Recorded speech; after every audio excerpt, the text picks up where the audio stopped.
this session on structures and pathways in sport.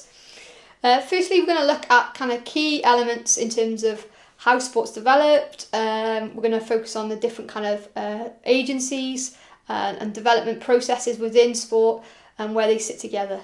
So what is sports development? It's to initiate, manage and a process of structural and organisational change in order to create a pathway of opportunities for all individuals to achieve their potential through and in sport. This is from the National Association of Sports Development 2006. Another definition by Houlihan and White 2002, sports development is about ensuring that pathways and structures are in place to enable people to learn basic movement skills, participate in their sports of their choice, develop their competence and performance and reach levels of excellence. So it's obviously crucial to have an understanding of the structures and pathways in sport, which links into kind of the sessions we've looked at on, LTAD, physical development, talent ID and talent development, and having an understanding of where the structure and overview of sport sits. So what I'd like you to do now as a first task, what do you consider the key benefits of sports development? List down your key points.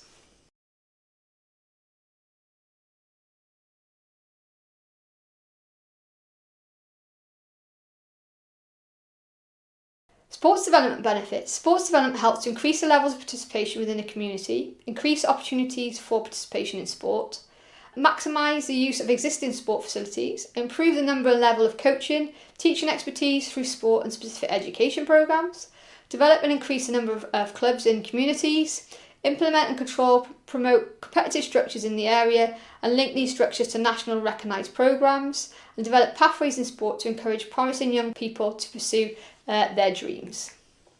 So obviously you can see the importance of having a kind of sports development arena and the structures and pathways that sit within that. So what I'd like you to do now is consider, you may have a perspective is from the US perspective, or it could be a UK perspective, or wherever you are working in the world. I'd like you to list the organisations you can think of within sports development. So it might be somewhere from your hometown or where you've grown up, or it might be somewhere you've been working.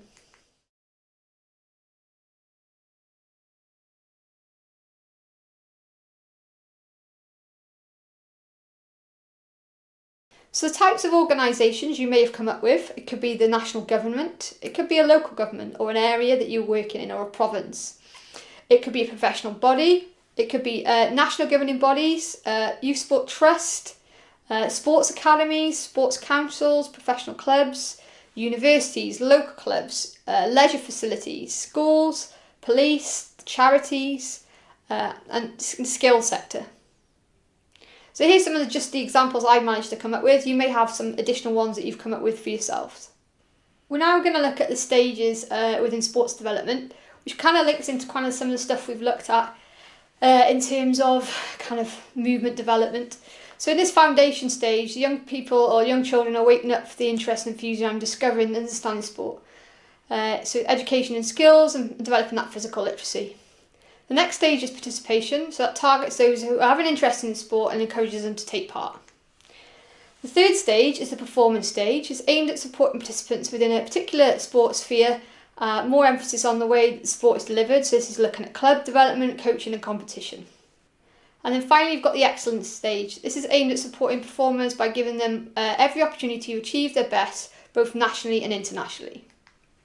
So here you can see the traditional model of sports development developed in 1988, which basically features those key areas in terms of a continuum working from the foundation right up through to excellence, which involves individuals progressing smoothly from their chosen level up that model to performance. Since that model, there's been various models been developed which basically gives you a structure and a pathway within sport. So this is obviously original traditional. So here you've got one that was developed by Eadie in 1993, which basically looks at more fluid movement in terms of the continuum. So it offers a revised model offering a more complex pathway. So you've got the foundation at the bottom where performers potentially can move straight up from performance into excellence, and they may move from foundation into participation, but you still have that movement from participation to performance to excellence, but maybe even from just participation into excellence. So it basically creates a better framework in terms of, looking at individuals across the board and where they may sit and where their pathway in sport may actually feature. So it may mean, I'm at that foundation phase and I just stay in participation. I don't ever move into performance or excellence.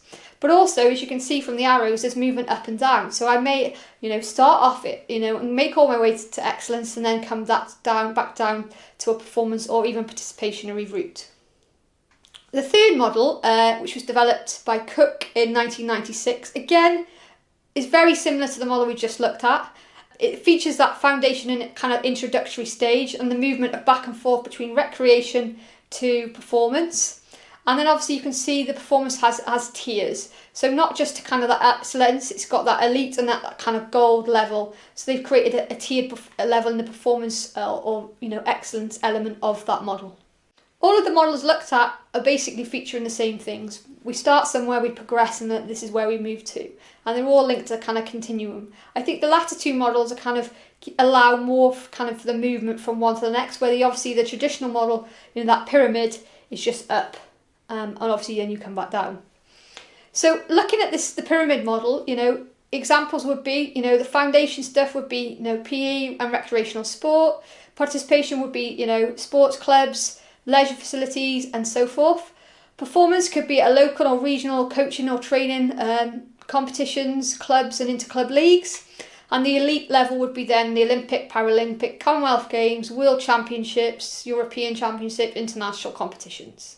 So what I'd like you to do now is there's kind of 4 different links as a video demonstration of each of these stages in terms of looking at the foundation and the legacy games, participation in terms of competition, performance, and that excellent stage in terms of the development of facilities.